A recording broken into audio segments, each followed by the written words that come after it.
और मन ही मन सोचता है। सिर्फ 2 सिक्कों की कीमत 10,000 रुपए है। मेरे पास तो 2 घड़ा सिक्का है, फिर उसकी कीमत कितनी होगी? और यदि मैंने सभी सिक्कों को बेच दिया तो हमारी सारी गरीबी दूर हो जाएगी। इतना सोचने के बाद मदन घर पहुंचता है और अपने बेटे राजू को लेकर डॉक्टर के पास पहुंचता है। डॉक्टर साहब, मेरे बेटे को ठंड लग गई है। घबराइए मत, इनको एडमिट करना पड़ेगा। 2-3 दिन में ठीक हो जाएंगे। ठीक है डॉक्टर साहब। मदन राजू को एडमिट करा देता है। किसी तरह 3 दिन बीतता है।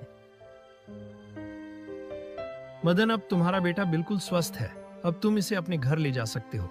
जी डॉक्टर साहब, आपका बहुत बहुत धन्यवाद। मदन और उसकी बीवी रीता और बेटी प्रियंका और बेटा राजू हॉस्पिटल से बाहर आते हैं। तभी एक कार मदन के पास आकर रुकती है। फिर चारों लोग उस कार में बैठते हैं और अपने घर पहुंचते हैं। इतना बड़ा महल, ये हम कहाँ आ गए जी? और जिस कार में हम आए हैं वो कार किसकी है? हमारे साथ क्या हो रहा है जी? आप मुझे स्पष्ट बताइए। 3 दिन पहले लोग हमसे बोलना नहीं चाहते थे और आज हमारे लिए कार, गाड़ी, महल, ये सब कैसे हुआ?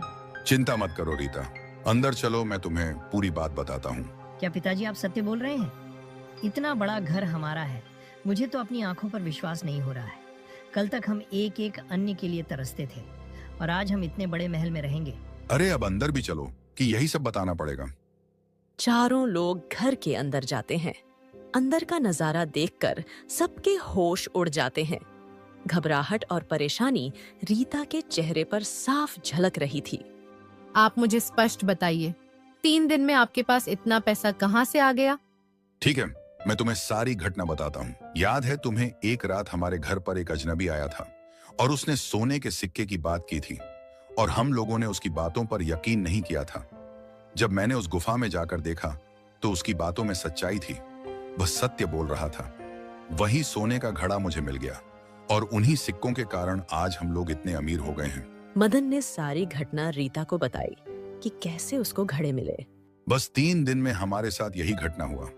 मैंने उन सारे सिक्कों को बेच दिया और उन सिक्कों के बदौलत आज हमारे पास इतना दौलत है।